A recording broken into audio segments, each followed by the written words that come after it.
किसी शहर में कविता नाम की महिला अपने परिवार के साथ रहती थी। एक दिन घर के सभी लोग कहीं बाहर घूमने का प्लान बनाते हैं। 4 दिन की छुट्टी है, हम सबको मुंबई जाना चाहिए। वहाँ घूमने के लिए एक से बढ़कर एक जगह है।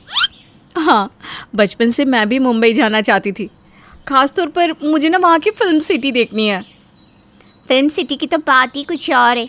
वहाँ पर ना तरह तरह की टीवी सीरियल की शूटिंग देखने को मिलती है। क्यों विकी, तुम्हारा क्या ख्याल है? ठीक है भैया, मुझे कोई एतराज़ नहीं है, मैं भी मुंबई देखना चाहता हूँ। उसके बाद राहुल अपने लैपटॉप पर कुछ होटलों की जानकारी ढूंढना शुरू कर देता है। ये होटल बहुत अच्छा है, हम सब यहीं रहेंगे। लेकिन भैया ये होटल तो बहुत महंगा लग रहा है, यहाँ का किराया भी ज़्यादा होगा। हाँ, ये मुंबई के टॉप 10 होटल में से एक है। इसका किराया एक दिन का 10,000 रुपये है। अरे बाप रे भैया, ये तो बहुत ही ज़्यादा है। मैं इतना नहीं कमाता कि इतने सारे पैसे खर्च कर सकूं। सिर्फ 4 दिन की तो बात है, कौन सा वहाँ 4 महीने ठहरने वाले हैं। हाँ देवर जी, साल में कभी कभार जेब ढीली भी करनी चाहिए। आप तो हमेशा पैसों को दांत से दबा कर रखते हो। दीदी ऐसी बात नहीं है, इनकी कम तनख्वाह में मुझे सारे खर्चे चलाने पड़ते हैं। रिंकू की फ़ीस भी देनी बाकी है। अगर हम इतने महंगे होटल में रहेंगे तो हमें कर्जा लेना पड़ जाएगा। ठीक है, इस बारे में हम कल बात करेंगे। इसके बाद सभी अपने कमरे में चले जाते हैं। फिर अगले दिन, हाँ भाई विकी, तो क्या फ़ैसला किया तूने? उस होटल को बुक कर लूँ कि नहीं? भैया कोई सस्ता सा होटल बुक करो ना। उसके बाद राहुल विक्की को अपने लैपटॉप में कुछ होटलों की तस्वीर दिखाने लगता है।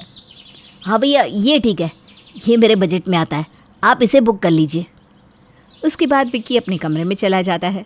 दोपहर को जब सब खाना खा रहे थे तब राहुल की पत्नी कहती है, आपने फ़्लाइट की टिकट बुक करने के लिए एजेंट से बात कर ली ना? कहीं ऐसा ना हो कि वक्त में हमें टिकट ही ना मिले। फ़्लाइट का नाम सुनते ही विक्की और उसकी पत्नी के कान खड़े हो जाते हैं। दीदी हम फ्लाइट से जाने वाले हैं। हाँ, फ्लाइट से ही तो जाएंगे। तू क्या सोच रही थी हम बस या ट्रेन से जाएंगे? अरे पागल हो गई क्या? ट्रेन से जाएंगे तो पूरे 2 दिन लग जाएंगे। लेकिन दीदी फ़्लाइट की टिकट तो बहुत महंगी होगी। हाँ, एक टिकट का किराया 12,000 रुपये है। नहीं नहीं दीदी, हम इतने पैसे नहीं दे सकते। आप एक काम करिए, ट्रेन की टिकट बुक करवाइए। नहीं मम्मी, मुझे फ्लाइट में जाना है, आप फ्लाइट की टिकटें बुक करवाओ।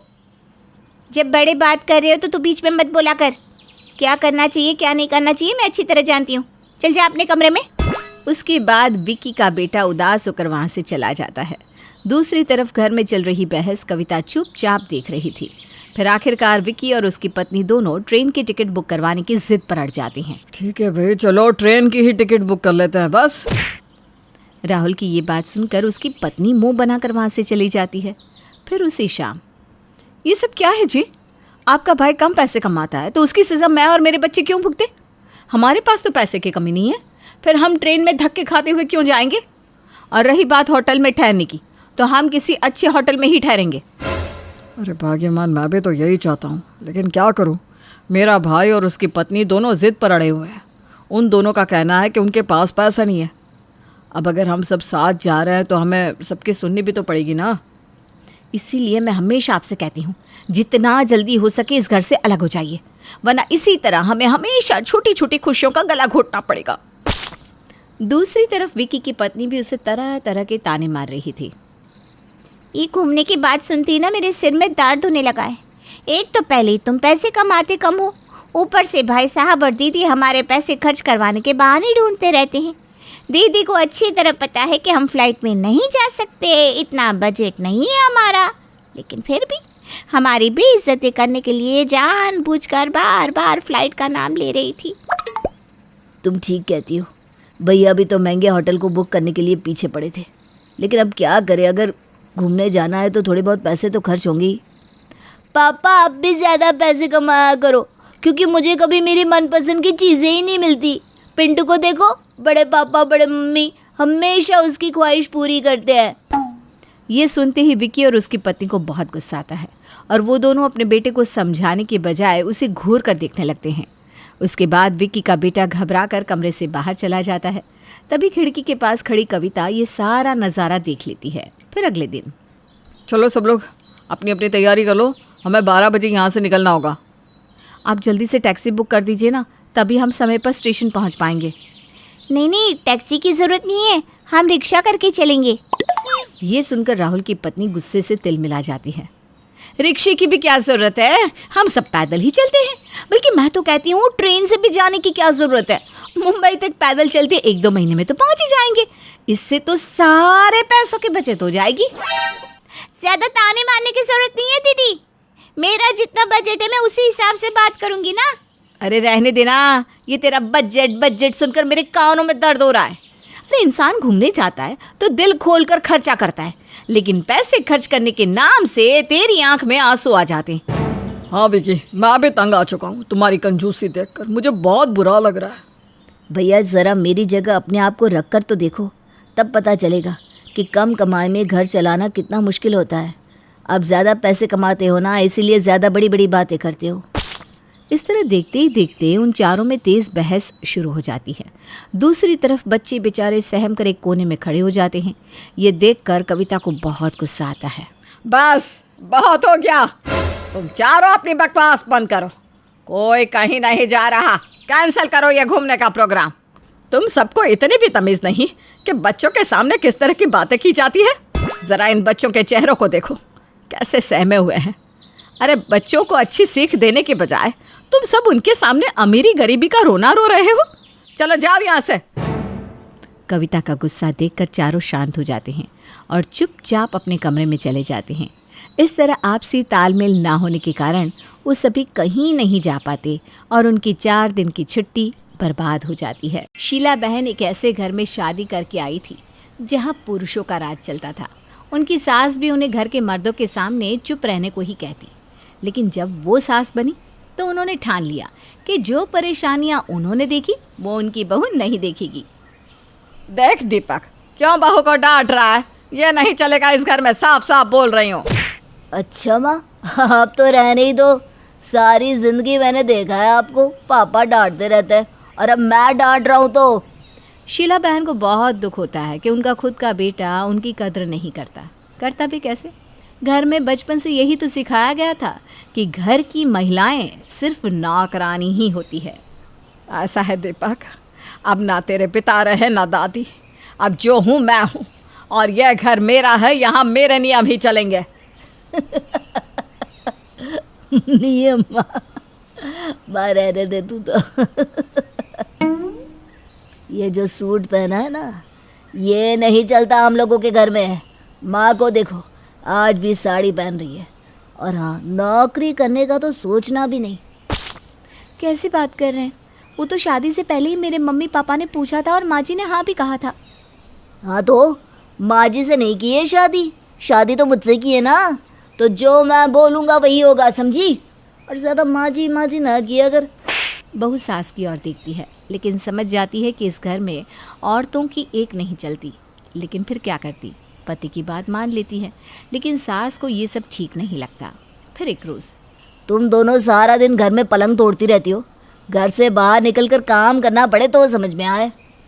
हाँ तो तेरी बीवी तो तुझसे भी ज़्यादा पढ़ी लिखी है, क्यों नहीं करने देता काम? फिर बोली, मानना पड़ेगा माँ, तू भी कम नहीं है। अरे बीच में बोलने की आदत नहीं जाएगी तेरी? क्यों? मैं इससे बात कर रहा हूँ ना। वैसे भी तू ना माँ कुछ नहीं कर सकती, दादी भी बोल बोल कर मर गई कि घर ही ठीक से रख लिया करो, लेकिन वो बिना हुआ तुझसे। जैसी खुद थी वैसी ही बहू उठा लाई, बस तो करता है कि निकाल कर बाहर फेंक दो तुम दोनों को। बेटा बकवास करके निकल जाता है, पीछे रह जाती हैं सास बहू। माँ जी, अब क्यों इतनी बातें सुनती रही? मैं तो इसलिए सुनती रही क्योंकि मेरे माँ बाप सीधे थे, मैं पढ़ी लिखी नहीं थी, कम उम्र में शादी हो गई थी। घर से निकाल देते तो माँ बाप भी नहीं रखते, लेकिन तेरे माँ बाप तो बेटियों को बेटों से भी बढ़कर पालने वालों में से है। तुझे इतना पढ़ाया लिखाया, फिर तू क्यों सुनती है? माँ जी, रास्ता भी क्या है? रोज़ रोज़ की लड़ाई कलेश मुझे पसंद नहीं है, मैं क्या कर सकती हूँ? तभी बहू की माँ आती है। तू नहीं, लेकिन मैं तो कर सकती हूँ ना। अरे आइए समधन जी, माफ़ करिए, मेरे बेटे की हरकत, सारी गलती मेरी ही है। अरे नहीं नहीं, सब आपके बारे में जानते हैं। अरे वो तो आप है जिसने अपनी बहू के लिए हमेशा आवाज़ उठाई। अब तो सास बहू दोनों मिलकर अपने घर की इस प्रथा को बदल ही दो। लेकिन कैसे? पति को तो मेरी सास का साथ था, लेकिन ये अब बड़ा हो गया है, ये कैसे मानेगा? बहन जी, घर आपके नाम पर है ना, घर से बेदखल कर दीजिए। लेकिन ये जाएगा कहाँ? उसकी चिंता मत करिए माँ जी, वो हम देख लेंगे। अब तो हम इस घर में तभी आएंगे जब इस घर की पुरानी परंपरा हटेगी। बहू, ये तो असंभव बात है, ऐसा नहीं हो सकता। बस बहन जी, आप हम लोगों के कहने पर चलिए, क्योंकि ऐसे तो मेरी बेटी नहीं रह पाएगी। ठीक है, मुझे क्या करना होगा ये बताइए। बहू और उसकी माँ सास को कुछ कहती हैं और फिर अगर ऐसा हो जाएगा तब तो दीपक को अच्छी अकल आ जाएगी। तभी दीपक आ जाता है, हमेशा की तरह नाक पर गुस्सा लेकर कि न जाने कहाँ का बोझ उसके सर पर है। क्या बात है? आपका कैसे आना हुआ बेटी के ससुराल में? रोज रोज आना ठीक नहीं है, हम लोगों की परंपरा नहीं है ये। सास मन में सोचती है, परंपरा की तो ऐसे बात कर रहे हैं जैसे महाराजा प्रताप के खानदान के हैं। 2 कमरे का मकान है, वो भी EMI पर। आपसे ही बात कर रहा हूँ सासू माँ, समझी? कैसी बात कर रहे हो मेरी माँ से? तमीज़ नहीं है क्या? इतना सुनना था कि दीपक अपनी बीवी को धक्का दे देता है। ये क्या बदतमीजी है दमाद जी? ऐसा होता है मेरी बेटी के साथ इस घर में, तो मुझे नहीं रखना अपनी बेटी को यहाँ। हाँ तो ले जाओ, लड़कियों की कमी नहीं है इस देश में। वैसे भी किसी काम की तो है नहीं, सारा दिन बस जैसा बोलो वैसा ही करती है, खुद की अकल से तो घर देखती ही नहीं है। बेटी, कपड़े पैक कर और चल मेरे साथ। हाँ हाँ, और क्या, कर कपड़े पैक और निकल यहाँ से। बीवी को गुस्सा आ जाता है। कपड़े पैक करके वो निकल ही रही होती है कि सासू माँ आवाज़ देती है, रुको बहू, तुम यहाँ नहीं रहोगी तो ये भी नहीं रहेगा। मैंने अब तक पाल दिया, लेकिन शादी के बाद तेरा पति तेरी जिम्मेदारी है, समझी? जी ठीक है माँ जी। अरे मैं कहीं नहीं जा रहा हूँ, बिल्कुल नहीं।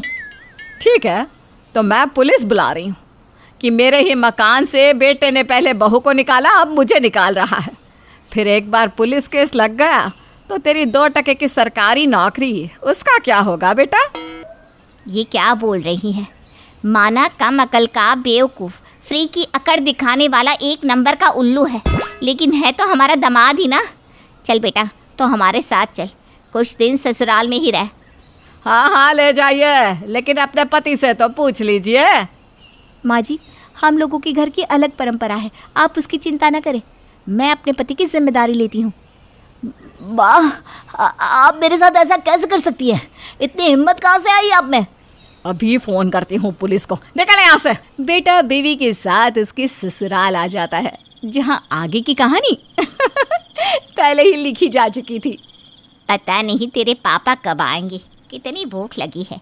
पता था कि आज मैं तेरे ससुराल जा रही हूँ, फिर भी ये नहीं कि ऑफिस से वक्त से आ जाए। तभी बहू के पिता आते हैं।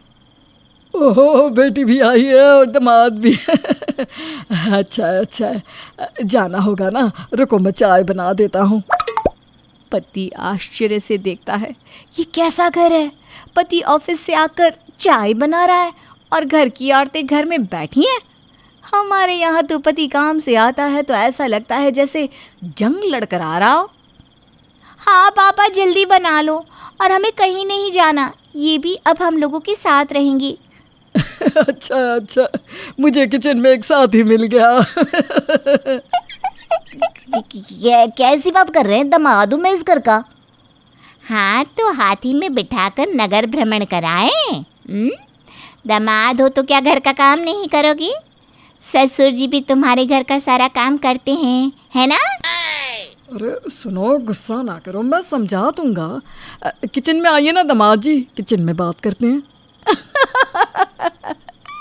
दामाद बेचारा क्या करता, रहने को मुश्किल से जगह मिली थी तो कुछ न कुछ तो मैनेज करना ही था। अब आ गई किचन में। देखो बेटा दीपक, हमारे घर की ना परंपरा है, घर की औरतों को कोई परेशानी नहीं होनी चाहिए। वो क्या है ना, मेरे पापा को तरक्की ही मेरी माँ से शादी करने के बाद मिली, फिर मेरी बहन हुई तो हम संपन्न परिवार बने। आगे मेरी बेटी मेरे लिए कितनी लक्की है ये तो सब जानते हैं। तो हमारे घर में ना सिर्फ औरतों की ही चलती है। दामाद कुछ बोलता उससे पहले ही सास की आवाज़ आती है। आज सब्जी दामाद जी बनाएंगे, प्याज टमाटर की सब्जी खानी है मुझे। दामाद जिसने कभी खाना खाकर थाली भी नहीं उठाई थी, हाथ में प्याज लेकर रोने लगता है। अरे अरे अरे, बिना प्याज काटे ही रोना ये कैसे बेटा? ससुर जी ये क्या बात होती है? बेचारा पति सारा दिन काम करे और फिर अब क्या करे बेटा, मैंने तो सुना है कई घरों में महिलाएं और पुरुषों को बराबरी का दर्जा दिया जाता है, दोनों को ही इंसान समझा जाता है। न जाने कैसे घर होते होंगे वो चलो बेटा काम करते हैं। दीपक को ससुर की हालत देखकर अकल आ जाती है। वो कमरे में जाता है और बीवी से कहता है, अब मुझे माफ़ कर दो, मैं समझ गया कि घर सिर्फ पुरुषों से ही नहीं महिलाओं के सहयोग से भी चलता है। मुझे माफ़ कर दो, तुम पढ़ी लिखी लड़की हो, जैसे रहने का मन हो वैसे रह सकती हो। चलो घर चलते हैं, मैं माँ से भी माफ़ी मांग लूँगा। माँ ने जीवन भर कितना सहा ये अब मुझे पता चल गया है। बीवी खुश हो जाती है। सभी घर आ जाते हैं, जहां दीपक माँ से भी माफ़ी मांग लेता है। कमला प्रसाद जी की पत्नी का देहांत काफ़ी साल पहले हो चुका था और अब उनके बेटे अजय की शादी का टाइम आ गया था। घर में केवल कमला प्रसाद जी और अजय ही रहा करते थे, क्योंकि अजय उनका इकलौता बेटा था। कई लड़कियां देखने के बाद कमला प्रसाद जी ने अपने बेटे अजय के लिए दीपा नाम की एक लड़की को पसंद कर लिया। दीपा एक छोटे से गांव की रहने वाली थी, लेकिन अजय की पसंद होने के कारण उन दोनों की शादी करवा दी गई। अजय बेटा, दीपा छोटे शहर की है लेकिन काफ़ी संस्कारी लड़की है। हाँ पापा ठीक कहते हैं आप, कितने अच्छे से उसने घर को संभाल लिया है। मैं तो कहता हूँ बेटा तुम दोनों को कहीं घूमने जाना चाहिए। अरे नहीं नहीं पापा, कैसी बात करते हैं। माँ के जाने के बाद आपने ही तो पूरा घर संभाला है, अब तो आपके घूमने जाने का टाइम है। हाँ पापा जी, ये ठीक कह रहे हैं। मैं तो कहती हूँ घर को मैं संभाल लूँगी, अब आप थोड़ा घूमने फिरने के लिए निकल जाइए। कैसी बात करती हो बहू, इस उम्र में मेरे घूमने फिरने के दिन नहीं है। नहीं पापा जी, ऐसी कोई बात नहीं। पूरी लाइफ आपने अपने बेटे की परवरिश में निकाली, अब वक्त आया है तो आपको अपनी लाइफ भी जीनी चाहिए।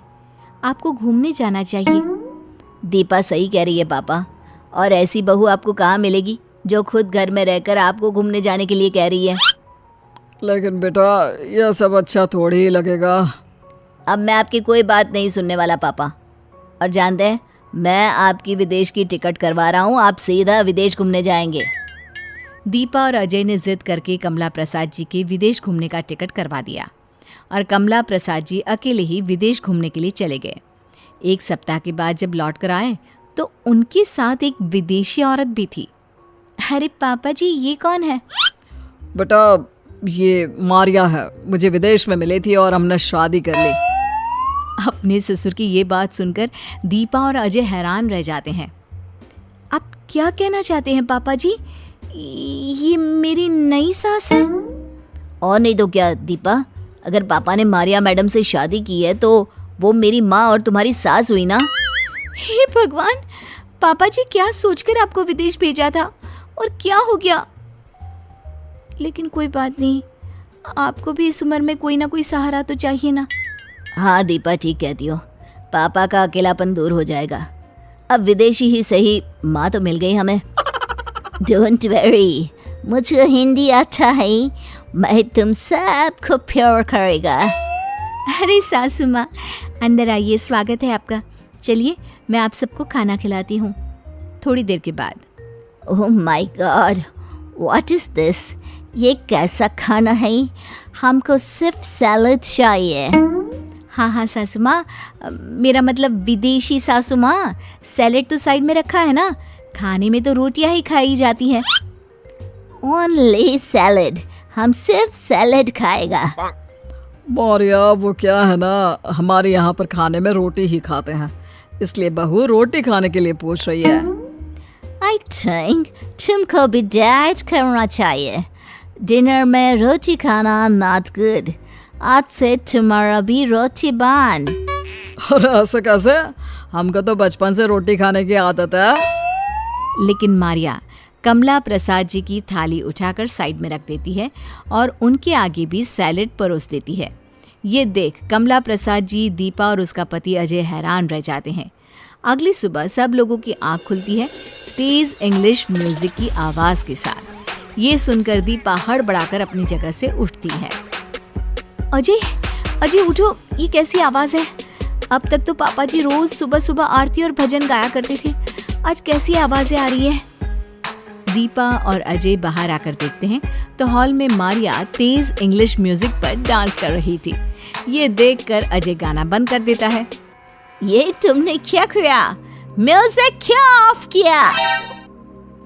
अरे विदेशी माँ, ये हमारे घर में आरती का समय है। अभी दीपा नहा कर आएगी और भगवान की आरती करेगी। दीपा तैयार होकर आ जाती है और बड़े ही श्रद्धापूर्वक भगवान की आरती करना शुरू कर देती है। मारिया चुपचाप उसे खड़े होकर देख रही थी। थोड़ी देर बाद वो कमला प्रसाद जी से कहती है, ये सब समझ नहीं आता। I want music, I want to exercise, तुमको भी यही करना है। अरे मारिया, तुमसे शादी इसलिए थोड़ी ना की थी, वो तो हम अपने बच्चों के लिए एक अच्छी सी मम्मी लाना चाहते थे और अपनी दीपा के लिए सास।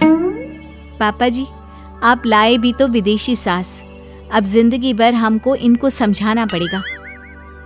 एक दिन अजय और कमला प्रसाद जी किसी रिश्तेदार से मिलने के लिए शहर से बाहर चले जाते हैं और जब 2 दिन बाद लौट कर आते हैं तो घर में किसी औरत को लंबा सा घूंघट निकाले साड़ी पहने देखकर घबरा जाते हैं। दीपा, अरे ओ दीपा, अरे भाई अब ये कौन है? पहचानने की कोशिश कीजिए, कौन है? मुझे तो समझ में नहीं आ रहा कौन है, क्योंकि तुम्हारी विदेशी माँ तो इस तरह के कपड़े पहनती नहीं। तभी वो औरत अपना घूंघट हटा देती है और सब उसे देखकर हैरान रह जाते हैं। सच में ये तो हमारी विदेशी मम्मी है, लेकिन ये सब हुआ कैसे? साड़ी, लंबा घूंघट। देखते जाओ, वैसे मैंने अपनी विदेशी सास को देसी माँ बना दिया है। कमला प्रसाद जी और अजय हैरानी से मारिया को घर का सारा काम देसी तरीके से करते हुए देखते हैं और शाम को जब मारिया खाने में रोटी सब्जी बनाती है तो कमला प्रसाद जी और अजय के तो होश ही उड़ जाते हैं। लेकिन दीपा, तुमने ये सब किया कैसे? विदेशी सासू माँ के सर से विदेश का भूत ही नहीं उतर रहा था। अच्छा, फिर तुमने क्या किया? बस विदेशी सासू माँ को थोड़ा सा डरा दिया मैंने। वो कैसे? और उन्होंने तुम्हारी बात मान ली कैसे? अरे मानती कैसे नहीं, मैंने उनको कहा कि हमारे देश के जो भगवान होते हैं ना, बड़े खतरनाक होते हैं। अगर कोई उनके नियम कायदों के हिसाब से नहीं चलता तो उन्हें पाप पड़ता है, पाप। और तुम्हारी इस बात पर उन्होंने भरोसा भी कर लिया? कैसे? माफ करना, लेकिन इसके लिए मुझे थोड़ा सा झूठ बोलना पड़ा। कैसा झूठ? मैंने कह दिया कि तुम्हारी जो माँ थी ना, वो भी भगवान की बात नहीं मानती थी और इसलिए उनको जल्दी ऊपर जाना पड़ा। बस फिर क्या था, हमारी विदेशी सासू माँ डर गई और पूरे देसी रंग में ढल गई। लेकिन तुमने माँ को बीच में लाकर अच्छा नहीं किया। तो क्या करती, आपकी विदेशी सास के चक्कर में मेरे देसी ससुर जी की जिंदगी खराब हुई जा रही थी। बेचारे रोज सुबह शाम खाने में सैलेड खा रहे थे, इसलिए ऐसा झूठ बोलना पड़ा। और वैसे भी अपने पति के लिए तो मम्मी जी को भी इस झूठ से कोई दिक्कत नहीं होगी, है ना? दीपा की बात सुनकर अजय भी हंसने लगा।